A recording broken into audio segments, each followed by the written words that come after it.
po sa inyo, naging classmate po namin nung senior high school. And walang iba po hindi si Brother Domingo Osabel. Ako pa lang namin. Magandang gabi, Youth Mel. So noon na sa lahat, gusto kong magsimula, gusto ko muna ipagpasalamat sa buhay ni Ate Hana at ni Kuya Alexis nyo na mag-invite sa akin na magsalita sa harap na ito. Okay, so bago tayo magsimula, may i-share lang ako sa inyong prinsipyo ko pag nagsasalita ako dito sa harap. So marami na nakapag-invite sa akin na mag-speak sa mga churches, sa mga ganito, sa mga youth service. At ang isang prinsipyo ko lang, hindi ako nagpapakilala. Okay? Bakit? Kasi sa akin, ang paniniwala ko, ang prinsipyo ko, nandito ako sa harap ninyo, hindi ito about sa akin. Nandito ako para i-serve kayo. Mag-Bible study tayo, na magkakaroon tayo ng fellowship at mag-aaralan natin yung salita ni Lord. Okay ba yun? Okay? Pero, magkakaroon tayo ng walking activity para kahit pa paano, kilala nyo naman ako or kilala ko rin kayo bago tayo magsimula. Okay? Sino dito naniniwala, kayong lahat na nakaupo dyan, meron kayong relationship or kilala nyo yung nasa kanan or nasa kaliwa nyo? Taas kamay. Lahat naman, no? Okay, good. Pero, ito ang tanong.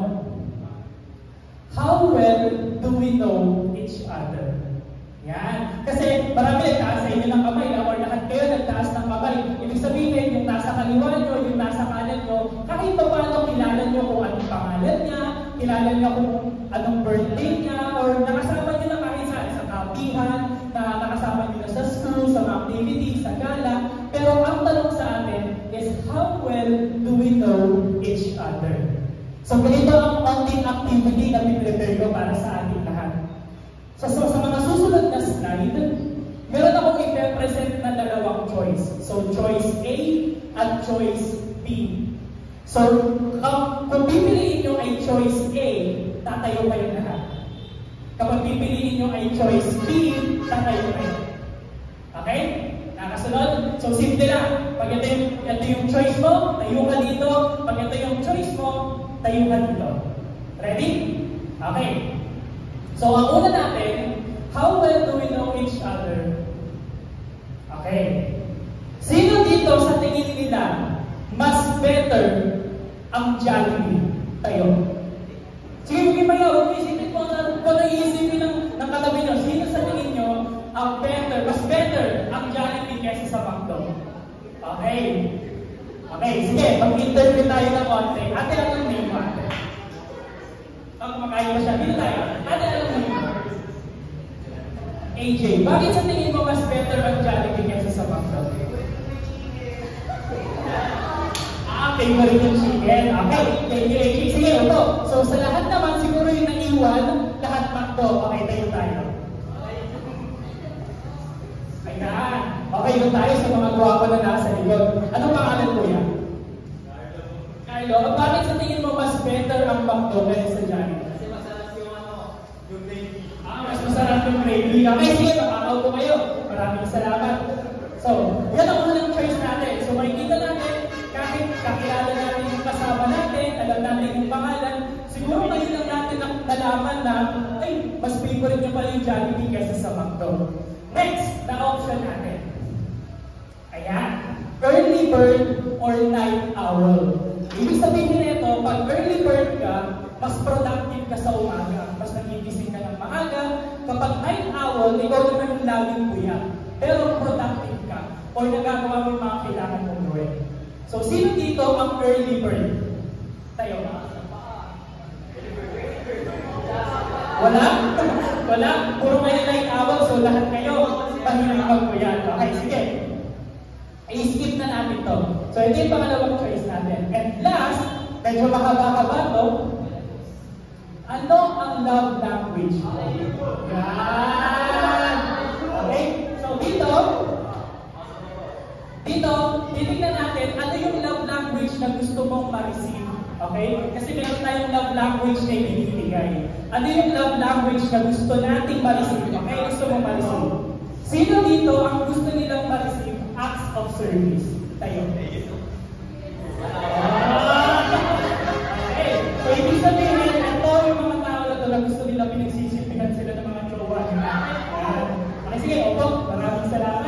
Sino dito ang quality time tayo? Ayan, dalawa pa. Yan, quality time. Hindi yung mga gusto kasama nila yung mga jowa nila araw-araw. Ay, sige. Tuto tayo. Maraming salamat. Sunod, sino dito yung gifts? Tayo. Wala? Wala? Okay. Sino dito ang words of affirmation? Ito, nakakatakbo lang yung dalawang to. So, ito yung mga gusto lagi makarinig. I'm so proud of you. Ang galing-galing mo today. Ayan, sige, thank you. And lastly, sino dito yung physical touch? Tayo. Si Ate Hana, parang hindi ko nakita tumayo. Saan to? Okay, sige, thank you. Nakakaupo na kayo. Ano ang lesson natin dito? Sa simple activity na to, dito natin matutunan na meron tayong relationship sa bawat isa, na parang kilala natin. Pero how well do we know each other? Ibig sabihin, iba yung meron tayong relationship sa bawat isa, and then meron tayong intimate relationship. Nakasunod? Di ba magkaiba yung parang kilala lang kita, pero sobrang kilala kita? Magkaiba yun. Kaya dito, matututunan natin na relationship does not predict intimacy. Fellowship does. Ano ibig sabihin nito, Kuya Doms? Ibig sabihin nito, hindi porket meron tayong relationship sa bawat isa, hindi ibig sabihin nun na meron na tayong intimate relationship. Nakasunod? Kaya, ang nakakapag-predict ng intimacy, hindi lang yung meron tayong connection, pero meron tayong fellowship, meron tayong bonding, meron tayong quality time. At naisip niyo ba na ganun din sa relationship natin kay Lord? Ganun din sa relationship natin kay Jesus. It is one thing na sabihin natin may relationship ako kay Lord. It is another thing na sabihin natin meron akong intimate relationship kay Lord. Nakasunod? Kaya in this night, ang goal ko or ang prayer ko is a topic na pag-aaralan natin. We come to have not just a relationship with Jesus, but have an intimate relationship with Jesus. Kaya ang ating topic this night is to grow in Christ the right way.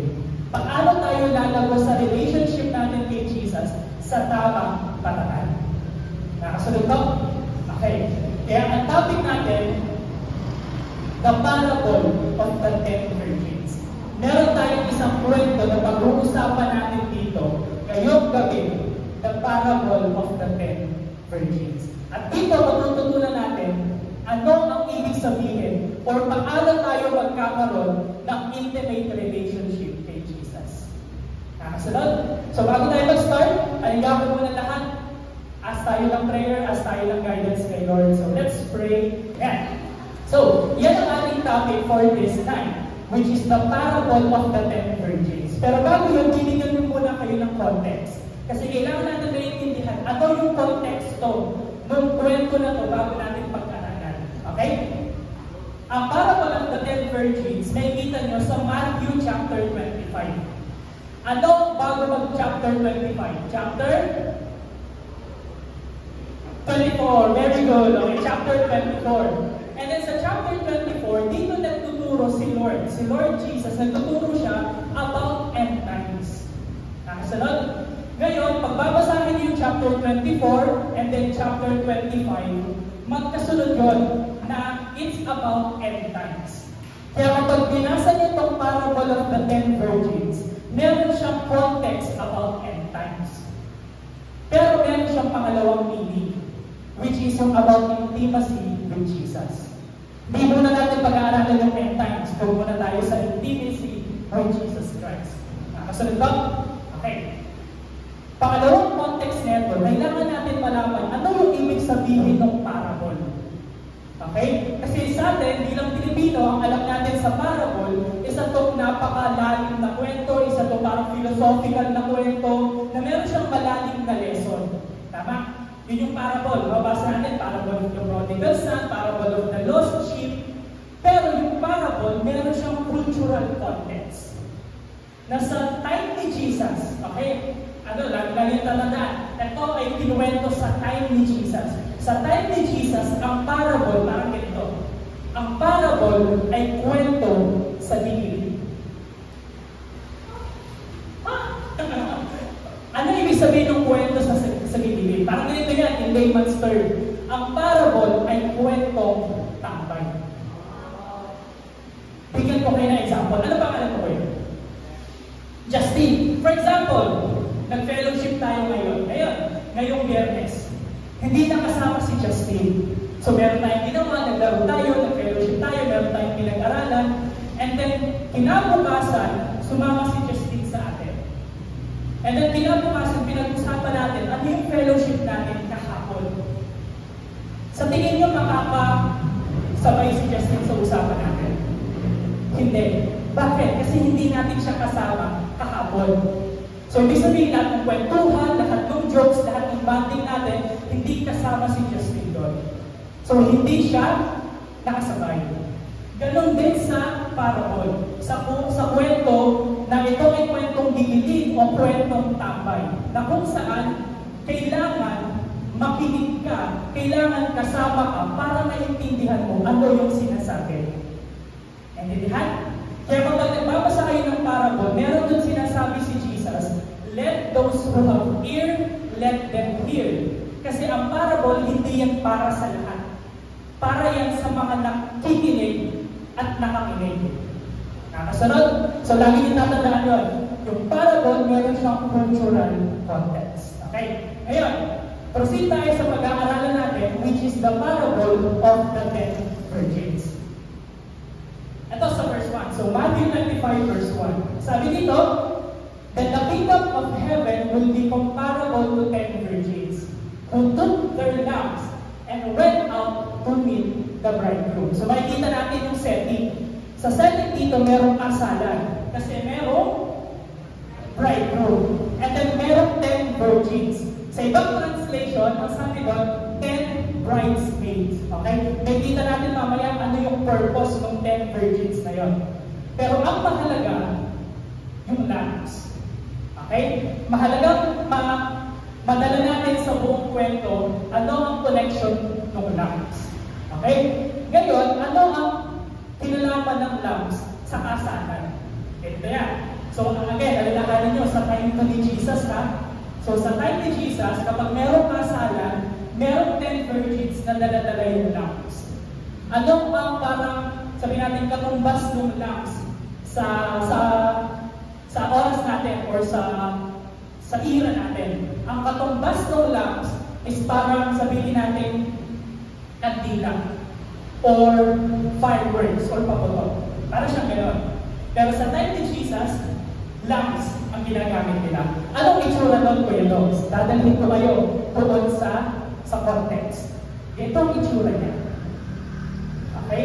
So, merong 10 virgins, merong yung iba sa kanila, ganito yung hawak, or pwedeng ganito kasi merong hawakan dito sa hulihan.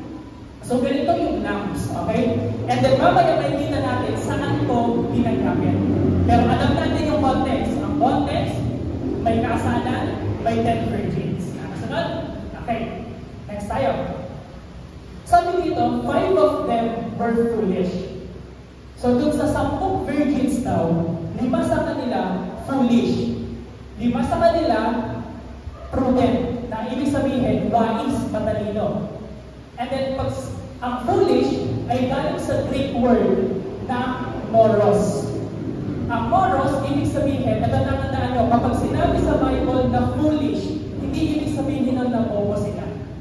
Hindi ibig sabihin nun na wala silang alam. Kapag sinabi sa Bible na foolish, meron silang alam, pero ina-apply nila sa maling paraan. Nakasunod? So, yun ang sinabi. 5 sa kanila, foolish. Pero, 5 sa kanila, prudent. Ibig sabihin, wise, nag-iisip. Galing yan sa Greek word na phronesis, nang ibig sabihin, marunong silang mag-isip, marunong silang i-apply ano yung iniisip nila. Nakasunod? Ngayon, ang tanong, bakit sila sinabing foolish at bakit sila sinabing prudent? Nakita niyo yung context? Meron tayong kasalan, meron tayong 10 virgins, 5 sa kanila foolish, 5 prudent. Bakit sila binansagang foolish? Dito natin makikita. Next verse. Sabi dito, for when the foolish took their lamps, they took no oil with them. Yon. Di ba natin malalaman kung bakit foolish, kung bakit tinawag na foolish yung kalahati sa 10 virgins? Kasi meron daw silang lamp. Naalala niyo kung itsura ng lamp kanina? So meron silang lamp pero wala silang oil. Ano ibig sabihin nun? Parang ganito yan. Di ba kanina sabi natin, yung lamps ay parang fireworks, di ba? Sa era natin ngayon. Parang ganito yan. Parang merong kasalan, tapos may nag-set up ng fireworks, pero walang nagdala ng posporo o lighter. Parang ganon. Parang kasi isa lang natin yung fireworks. Maganda siguro kung dito yung naka-display, nas doon siya sasabog, pero wala nagdala ng posporo o lighter. So, ibig sabihin, marunong silang mag-isip, pero hindi connected sa application. Sunod po? Okay. Kaya sila binansagan na foolish. While on the other hand, yung prudent, meron silang lamp, pero nagdala sila ng oil. Okay? Ngayon, nakikita na natin kung bakit tinawag silang foolish, bakit sila tinawag ng prudent. Next tayo. Ngayon, sa verse 5, sabi dito, now while the bridegroom was delaying, they all got drowsy and began to sleep. So, na-delay daw yung bridegroom. Bakit yung bridegroom? Ito, again, cultural context. Sa time ni Jesus, ang bida yung groom. Sa time natin, di ba kapag nakaatin na kayo ng mga kasalan na inaantay yung bride, tama ba? Na papasok yan, and then maglalakad sa altar. Sa time nila, ang bida ay yung bridegroom, yung lalaki. Yung lalaki yung inaabangan. Sunod po? Kaso ito yung problema. The bridegroom was delayed. Na-delay sa kasalan ng lalaki. Ano daw nangyari? They all got drowsy and began to sleep. Sino daw yung nakatulog? Lahat. Yung foolish lang ba, Kuya Dogs? Hindi. Yung mga matatalino lang ba, Kuya Dogs? Hindi. Sino daw? Lahat. All got drowsy and began to sleep. Pero ito ang tanong. Bakit na-delay yung bridegroom? Diba? Yun yung tanong. Okay, nakatulog sila. Pero bakit na-delay yung bridegroom? Ngayon, hindi nyo makikita yung explanation sa Matthew chapter 25. Kasi, balik tayo dun sa context ng parable. Ano yung context ng parable? Kwento, tambay, kwento sa gilid. Nung kinukwento to ni Jesus, alam na ng mga audience niya, bakit na-delay yung bridegroom? Kasi nga, may connection yung kwento niya sa culture nila. Sa atin, hindi natin maintindihan. Kasi hindi natin alam kung anong itsura ng kasalan ng kaparabol nila. Nakasunod? Kaya ito mangyayari. Sa next 5 minutes, ikukwento ko or isi-share ko sa inyo anong itsura ng kasalan sa kanila. Bakit na-delay yung bridegroom? Okay ba yun? Para maintindihan natin yung buong kwento. Dito siya nag-i-start. Ang kasalan sa kanila, nag-i-start sa covenant. Ano ibig sabihin nun? Yung lalaki, pupunta siya sa babae, gagawa siya ng promise. Okay? Ang gagawin ng lalaki, bibigyan niya ng ari-arian yung babae at yung pamilya ng babae. For example, pupunta yung lalaki sa babae o sa pamilya niya, bibigyan niya siguro 2 kalabaw, 3 baka, 10 manok, ibibigay niya yun, lahat ng ari-arian niya.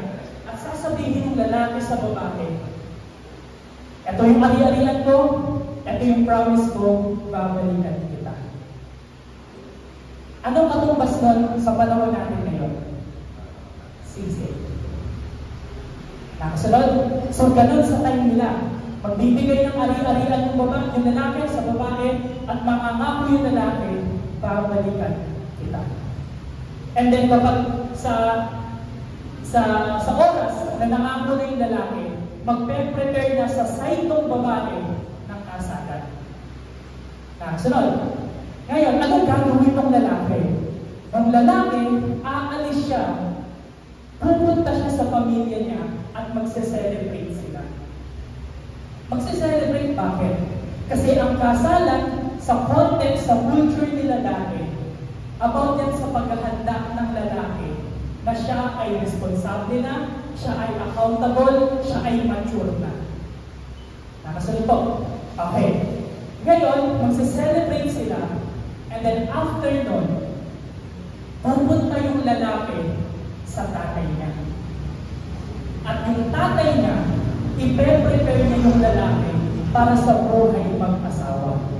I-prepare niya yung anak niya maging asawa. Nakasunod. Kaya dito, ito yung pinaka-critical na part ng kasalan nila. Kasi diyan, nadidili ang lalaki. Nakasunod. So makikita nyo yung kwento, yung cultural context, at idagdag pa natin yung lesson sa end times. Lahat yun connected. Pero hindi natin pag-usapan yung end times. Doon tayo sa intimacy. Kaya dito, ang tatay lang ng lalaki ang nakakaalam kung kailan siya babalik. Kung kailan pupunta yung lalaki sa kasalan. Nakasunod? Kaya dito, the bridegroom was delayed. Ngayon, naintindihan na natin bakit na-delay yung lalaki. Nakasunod? Ano nangyari? They all got drowsy and began to sleep. Ito pa nangyari. But at midnight, ano yun? Sabi dyan, ang midnight daw ay parang 12 a.m. or 3 a.m. Alin lang sa dalawa. It's either 12 ng madaling araw or 3 ng madaling araw. At midnight, there was a shout. Behold, the bridegroom come out to meet him. Parang sa hindi inaasahang oras at pagkakataon, biglang bumalik yung bridegroom. Lahat sila nagulat na. Kaya pagdating sa verse 7, then all those virgins rose and trimmed their lamps. So lahat sila bumangon, lahat sila nagising, at tinrim daw nila yung lamps nila. Ano ibig sabihin ng lamps na yun? Tingnan natin, ano ibig sabihin yun? Kasi yung trim their lamps, ibig sabihin, parang tinanggal nila yung diba, sa may candle, sa may kandila. Diba parang may higla yun? So tatanggalin nila yun, papalitan nila ng bago, at lalagyan nila ng bagong oil para maganda yung apoy. Nakasunod? Kasi again nga, ang katumbas nito sa atin, fireworks. So dapat maganda yung apoy niya pagdating nung bridegroom. So lahat daw, those virgins trimmed their lamps. Pero itong problema, yung 5 sa kanila, foolish. Sabi lang, give us some of your oil, for our lamps are going out. Bakit daw sila foolish? Kasi hindi sila nagdala ng oil. Yun yung problema nila. Nawala yung oil nila, ngayon, hindi na nila makakasalubong ng maayos yung bridegroom. Tama ba? Kaya sila foolish. Ngayon, nanghingi sila doon sa 5 na meron. Pero, ang sabi ng 5, hindi. There will not be enough for us. Parang hindi ito sasapat sa amin. Mas lalong hindi ito sasapat sa inyo kapag share pa namin. Kaya sabi ng 5, pumunta kayo ngayon. Dali, punta kayo sa Dali, punta kayo sa 7-Eleven, punta kayo sa Alphabet. Tignan nyo kung makakabili kayo ng oil. Kaso, anong oras daw yan? Midnight. Sa time nila, parang sa atin, sa time kasi nila wala pang 24/7. So midnight, wala na nagbebenta ng ganung oras. Pero sinabi ng 5 prudent, dali, tignan nyo kung makakabili kayo at kung makakahabol While they were going away, so umalis yung 5 foolish. At habang paalis sila, the bridegroom came, and those who were ready went in with him. Kung sino yung ready, kung sino yung sumalubong sa kanya, went in. So, pumasok daw sa tahanan. And then, sinara daw yung pintuan at nagkaroon sila ng wedding feast. Nag-celebrate na sila ng kasal. Nang wala yung 5 foolish. Anong nangyari sunod? Later, so parang, siguro hindi na sinabi dito kung nakabili sila or hindi. Later, the other virgins, humabol sila sa kasalan. Humabol sila sa celebration. And then sabi nila, Lord, Lord, sabi dun sa bridegroom, Master, open up for us. Pero sabi ng master, sabi ng bridegroom, truly I say to you, I do not know you. Ang sakit nun. Sinabi ng bridegroom sa 5 foolish, hindi ko kayo kilala. Anong ibig sabihin ng hindi niya kilala? Ibig sabihin ba hindi alam ng bridegroom na 10 yung virgins niya, na 10 yung bridesmaids niya? Hindi, alam naman niya sila nag-set up na eh. Hindi ba niya ibig sabihin na, hindi ba niya alam na ito yung mga virgins na in-invite ko, ito yung mga bridesmaids na in-invite ko? Alam naman niya eh. Ano ibig sabihin ng I do not know you? Yung know, galing sa Greek word na ginosko. Nang ibig sabihin, hindi kita kilala. Hindi naman kasi dahil hindi kita kilala mentally. Hindi kita kilala kasi hindi tayo close. Bakit hindi close? Kasi hindi mo naman ako sinalubong pagdating ko.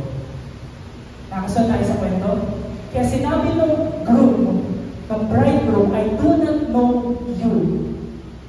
Kasi hindi naman tayo intimate. At yan yung lesson natin this night, na it is one thing na kilala mo si Jesus. Pero ang tanong, kilala ka ba yan? It is one thing na meron tayong relationship kay Jesus. Pero ang tanong, tama at intimate ba yung relationship mo sa Kanya? It is one thing na meron tayong relationship kay Jesus. Pero ang tanong, meron ba yung fellowship dalawa? Kaya ang tanong natin, how to be intimate with Jesus? Ang tanong natin ngayong gabi, paano mo ako, Kuya Logs, magiging intimate kay Lord?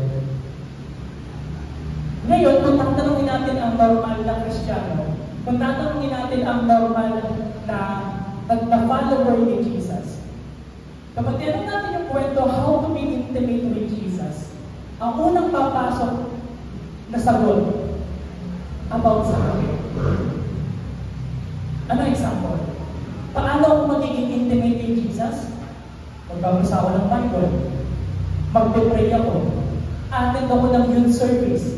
Attend ako ng Sunday service. Attend ako ng Bible study. Attend ako ng fellowship. Yung unang sagot natin, mostly or commonly, kapag tinanong tayo paano tayo magiging intimate with Jesus, puro about sa atin, sa gagawin natin para sa relationship natin kay Jesus. Pero ito ang reality. Yung pag-ibig natin sa Kanya, minsan nagbabago eh. Tama ba?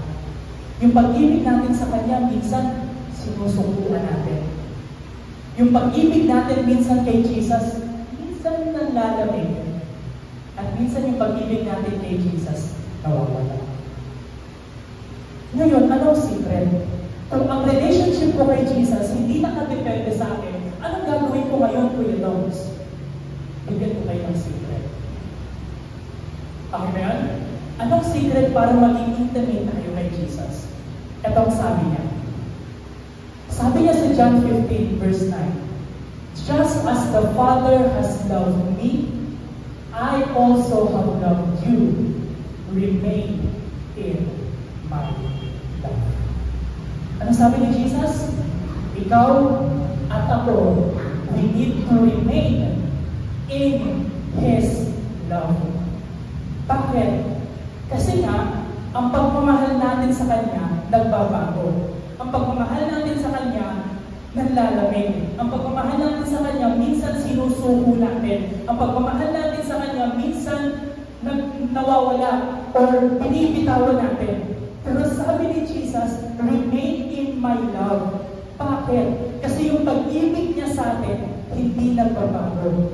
Yung pag-ibig niya sa atin, hindi nanlalamig. Yung pag-ibig niya sa atin, hindi niya sinusubo. Yung pag-ibig niya sa atin, hindi nawawala. Kaya ang problema sa atin, hindi yung kailangan natin i-prove yung sarili natin kay Jesus. Ang kailangan sa atin, i-surrender natin yung sarili natin to Jesus who already proved Himself. Who already proved His love on the cross. Kaya sabi ni Jesus, remain in my love. Ikaw at ako, walang masama na magbabasa ka ng Bible. Walang masama na ikaw ay magpapray. Walang masama na aatat ka ng youth service. Pero lahat ng ito ginagawa natin kasi inilalagay natin yung sarili natin sa pagmamahal ni Jesus para sa atin. Nakasunod to? Ngayon, tingnan niyo yung logic.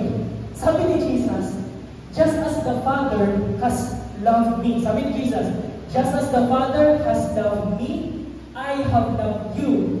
Dapat, i-reverse. Dapat, you have to love me back. Or you have to love me also. Pero bakit sinabi ni Jesus yung logic niya, just as the Father has loved me, I have loved you, you remain in my love. Bakit? Kasi alam ni Jesus in the first place. Yung pagmamahal natin sa Kanya, minsan shaky, minsan wavy, minsan conditional.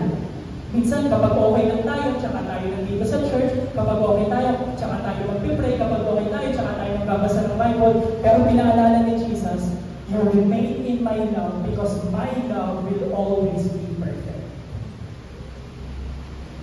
Nakasunod po? Kaya minsan kapag naglalakad tayo bilang Kristiyano, nakapit-kapit natin yung kamay ni Lord. At naglalakad tayo, tingin natin okay tayo.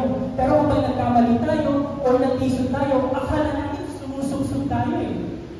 Haba. And then nakakabitaw tayo kay Lord. Bakit? Kasi tingin natin tayo yung nakakapit sa Kanya. Pero hindi, siya yung nakakapit sa atin. Na kumbaga, kapag naglalakad tayo bilang Kristiyano, at naglalakad tayo sa pananampalataya natin, sa relationship natin, magtisod man tayo, hindi tayo susudsud, makabitaw man tayo, siya nakakapit pa rin. Tingnan niyo sabi dito, though they stumble, they will never fall, for the Lord holds them by the hand. Sino daw nakakapit? Si Lord. Kahit magtisod tayo, hindi tayo susudsud, kahit makabitaw tayo, hindi tayo malalaglag, bakit? Si Lord ang nakakapit sa Lord. Yan ang ibig sabihin, to remain in His love. Sunod to? Yun. Kaya, that is how we become intimate with Jesus. At minsan, kaya nasabi natin, reality, nagkakamali tayo, nagkatempt tayo, nawawala tayo sa relationship natin kay Lord. But if we remain in His love, sabi dito, for the love of Christ compels us. Ang ibig sabihin nun, minsan nawawala ka, minsan parang ikaw yung tupa, yung isang tupa na nawala sa flock, pero nakakabalik ka, bakit? Because of the love of God. Minsan feeling ko parang hindi na ako papatuloy sa relationship ko kay Lord, pero ang yung bumabalik ka, nagre-repent ka, nire-restore ka ulit ni Lord, nire-regenerate ka ulit ni Lord, because, bakit? Because of the love of God. For the love of God, for the love of Christ compels us. Siya yung nag-i-invite sa atin. Siya yung pagmamahal niya na ibinabalik tayo pabalik sa Kanya. Kaya sabi dito sa verse, that those who live should no longer live for themselves but for Him who died for them and rose again. So yung pagmamahal ni Jesus sa atin, yun yung magpo-compel para mabuhay tayo, hindi na para sa sarili, kundi para sa Kanya. Bakit? Because we remain in His love. Paano Paano ulit tayo magiging intimate? To keep yourselves in the love of God. Paulit-ulit mababasa natin yan sa Bible. Remain in my love. Ang sabi dito, but you, beloved, building yourselves up on your most holy faith, praying in the Holy Spirit. Ano ang sabi? Keep yourselves in the love of God. Bakit?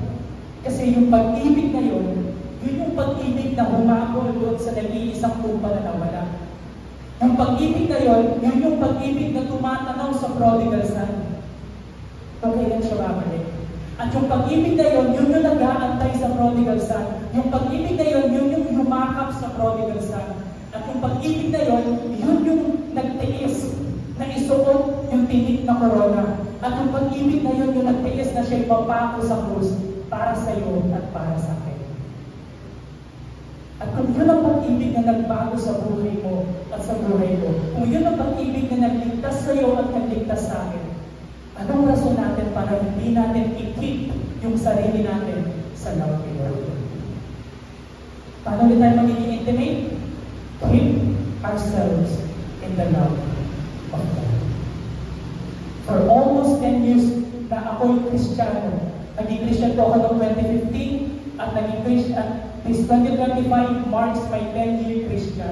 Ito ang secret. To keep ourselves in the love of God. Hindi yung kailangan natin patunayan lagi yung sarili natin. Kaya minsan, nag-burnout tayo sa ministry. Kaya minsan, nag-burnout tayo sa pag-pray natin. Kung minsan, nag-burnout tayo na umattend ng Bible study, ng youth service. Kasi dumadating sa point ng relationship natin kay Lord na tingin natin tayo yung kailangan mag-sustain ng relationship. Pero again, mababasa natin, si Lord ang nagsimula, si Lord ang tumawag sa atin, si Lord ang nagmahal sa atin, siya ang magsusustain ng relationship natin sa Kanya. Kaya anong sabi? We love Him because He first loved us. Ang sunod po, kaya we keep ourselves in the love of God. Again, balik tayo dun sa verse natin. Ano yung verse? Remain in my love. That is how we become intimate. Na hindi lang tayo may relationship kay Jesus, but we have intimate relationship. Meron tayong fellowship sa Kanya. At dito na ako magtatapos. This is my favorite story of all. Tinawag ko siya the Vietnam story. Ilang beses ko na ito nakwento actually sa church at sa mga nag-invite sa akin na mag-speak. Ilang beses ko na ito nakwento, pero sabi ko, bigyan ko na siya ng title. At yung title, wala akong isip kasi about siya sa Vietnam, so Vietnam story. Anong kwento na ito?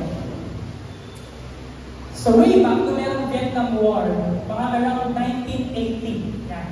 So siguro hindi pa kayo kuhay na, di ba nakuhay na? So around 1980, sa Vietnam War, meron may lalaki na ang pangalan niya si Hien Pham. Ang pangalan? Hien Pham. H-I-E-N-P-H-A-M.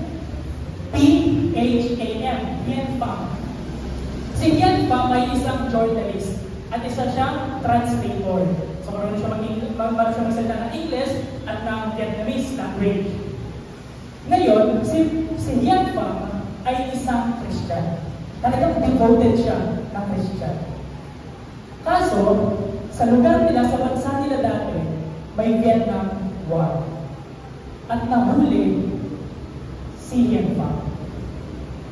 Okay? Nahuli siya. At ginawa siyang prisoner of war. At sa prisoner of war, syempre dahil Vietnam sila dati, atheistic sila. Hindi sila naniniwala kay Jesus. And then, napakalaman nila, si Hien Pham, Christian. So, anong ginawa ng mga sundalo? Ginawa ng mga sundalo, umaga, gabi, binubugbog nila si Hien Pham araw-araw. Bakit? Binubugbog nila si Hien Pham, and then sinasabi nila, i-terminate mo na ba yung relationship mo kay Jesus? O bubugbugin ka ba namin? Lagi niyang pinipilit, bugbog. Parang kami, bugbog dito, sa kanya, bugbog, ipilit ko, bugbog. And then binubugbog siya, napakadaming buwan na nagdaan, napakadaming taon na nagdaan, binubugbog siya araw-araw para i-delay niya yung relationship niya kay Jesus. Pero nalandigan si Yenfang. And then dumaan na naman panibagong buwan, dumaan na naman panibagong taon, bigubog siya araw-araw. And then one time sabi ni Yenfang, tapos na ako. Okay, sige, ibibigay ko na sa inyo yung gusto nyo. I deny my Lord and Savior Jesus. At that time, tinigil na ni Yenfang na mag-pray araw-araw. Tinigil na ni Yenfang na i-pursue yung relationship niya kay Jesus. So basically, nawala si Yenfang sa pag-ibig ng Diyos. Tinanggal ni Yenfang yung sarili niya sa relationship at fellowship niya sa Diyos. So after nun, taon na nagdaan, walang kumilala ng Diyos si Yenfang. Pero sa isang araw, naasan si Yenfang. Again, ano si Yenfang? Prisoner of war. So lahat ng sundalo pwedeng gawin kung anong gusto nilang gawin sa mga prisoner nila. So nautusan si Yenfang na maglinis ng kubeta. Tandaan nyo, itong kubeta na to, ang kubeta to ng mga sundalo, kubeta to ng mga prisoner. So ang ginawa ni Yenfang, naglinis siya ng kubeta. So ibig sabihin itong kubeta na to, sobrang baho. Mas mabaho pa sa pinakamabaho. And then naglinis si Yenfang ng kubeta, nakakita siya sa isang sulong ng crumpled paper. And then, for years and for months, hindi sila pinayagan na magbasa, hindi sila pinayagan na magsulat. Wala. Talagang trabaho, araw-araw sa kulungan. And then nakakita siya ng crumpled paper. For after many years, nakakita siya ng crumpled paper. And then, tumingin si Yenfang sa kaliwa, sa kanan, kung may nakakita sa kanya, kinuha ni Yenfang yung papel, ibinusa niya. Tapos nagtrabaho siya. Kinagabihan ng araw na yun, tulad na lahat ng mga kasama ni Yenfang, nilabas niya yung papel. So, crumpled. So, tinanggal niya yung mga gusot-gusot. So, may nakita siya doon, parang may lupa, ganyan. Kaya ang ginawa ni Yenfang, tinanggal niya yung lupa doon sa papel. And then, nung binasa niya yung papel, ito ang nakasulat. But in all these things, we overly conquer through Him who loved us. For I am convinced that neither death, nor life, nor angels, nor principalities, nor height, nor depth, nor any other created thing will be able to separate us from the love of God, which is in Christ Jesus our Lord. Biglang nakita ni Yenfang doon sa papel, Romans chapter 8. And iyak si Yenfang sa higaan niya. Iyak siya ng iyak. And then nag-pray siya that time, Lord, forgive me, for I remove myself from your love. And sabi niya, Lord, patawagan mo po ako. Ibalik mo po ako, Lord, sa inyong pag-ibig. And then at that night, tinanggap ulit ni Yenfang si Jesus as His Lord and Savior. Pero hindi pa na natatapos. Kinabukasan, kahit sobrang baho ng kubeta, nag-volunteer siya. Ako ulit maglilinis ng kubeta. At inassign siya ng mga sundalo. At every day, nakakapulot si Yenfang ng crumpled paper. Bakit? Ano nangyari? Napag-alaman ni Yenfang na yung mga sundalo, pupunta sila sa kubeta, pupupok sila, tapos pipilasin nila yung Bible, gagawin nilang toilet paper. And then ika-crumple nila at itatapon sa tabi. Ang ginagawa ni Yenfang araw-araw, naglilinis siya ng kubeta para makuha niya yung crumpled paper. Nilalagay niya sa bulsa niya, pagdating ng gabi, tinatanggal niya yung gusot, tinatanggal niya yung mga bubok ng tao, nagkakaroon siya ng devotion niya kada gabi. Galing doon sa mga crumpled paper. And And that's how Hienfang remained himself in the love of God. Bakit? Kasi nothing can separate us from the love of God. So ganong pagtitiis ang ginawa ni Hienfang for him to remain in Christ's love. And then after years, pinalaya sila. And after years, nag-testimony si Hienfang, kinuwento ni Hienfang yung kwento niya na yun sa kubeta na yun at nung naging prisoner siya of war.